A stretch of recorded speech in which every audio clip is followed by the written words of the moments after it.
Hi everybody.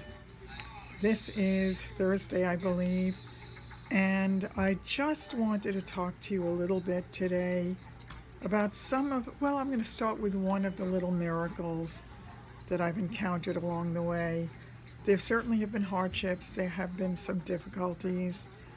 It's not been an easy road. It will continue to be a less than easy road, certainly for a while.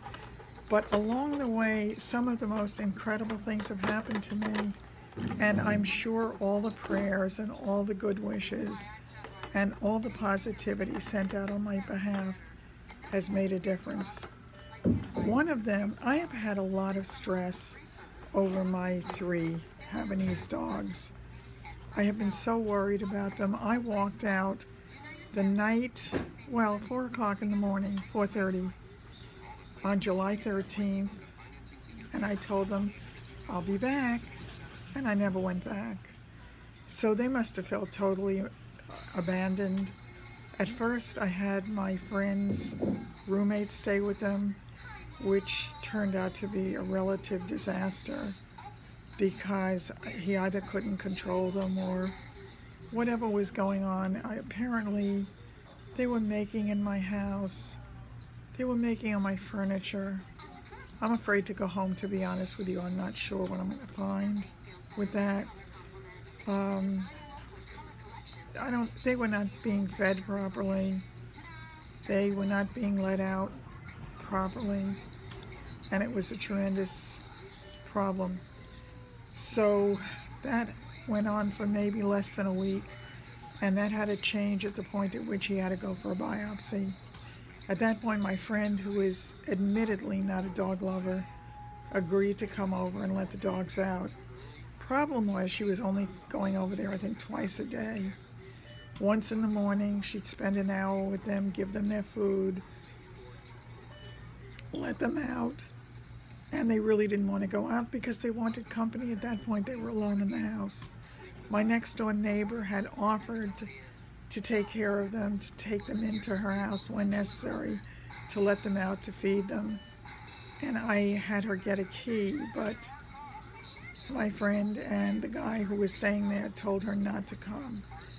So my poor dogs were in a terrible place. It came time to do something with them, and I was frantic. Here I was. At that point, I was already in Glen Cove. I was getting all the bad news about them when I was in the hospital, and it was stressing me beyond belief. So when I was able to get into the first intensive rehab, the acute in-hospital rehab, I was getting all these messages that were just making my stomach churn. I didn't know what to do with them. I couldn't afford to have 3 of them. I didn't want them boarded, because I didn't want them in cages in a scary situation. I wanted them in a loving home. So I had a roommate in Glen Cove, and the roommate lived not too far from me. She lived about 15, 20 minutes away. She was in there because she had broken her neck on vacation, and she was about to go home. Coincidentally, she had had a Havanese, and all my dogs are Havanese, and her dog had died. So she said to me, I can take your 3 dogs for a couple of weeks. And I said, are you sure? She said she had to get her sisters okay because she couldn't lift, and there were things she couldn't do, but if her sister agreed, she was going to take them. Her sister agreed. Miracle of miracles. So Marla and her sister Gail and her friend Monica and I sort of became fast friends, I think, at that point. And it was so wonderful knowing that they were going to a place where they would be cared for. When Marla first got them, she told me that she had an issue because the dogs came to her. Now, my friend said she was bathing all 3 of them before they went there, but Marla said they came in dirty and they smelled, and they just were in bad shape, and they were very thin, underfed, whatever. So she took over. She gave them a bath once a week. She brushed their teeth. I have pictures of her that I'm going to put in with this video, so you'll see what that part of their journey was like. I am not going to go into what happened after that, because I knew time was running out, and by then I knew that I could not have them go back to my friend Linda. They could not go back into the care of that guy. And as I say, I do not know what's facing me when I get home. It could be bad. I can't deal with that now. I can't even think about it. I need to take it a step at a time. So what I'm going to do today is I will just, I think, end it here and tell you that that was my, I don't know if that was my first, but it was one of several miracles I've encountered along the way.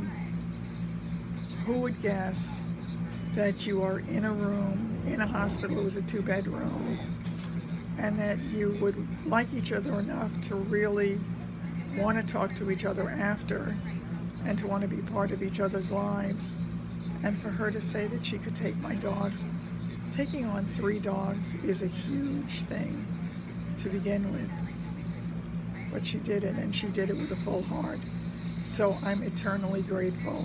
And next time I'll share one of the other miracles with you.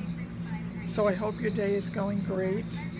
It's in the afternoon now. I really had wanted to film this morning. The light was far better then. But my roommate was here. She was playing her television loud. So I didn't feel comfortable doing it.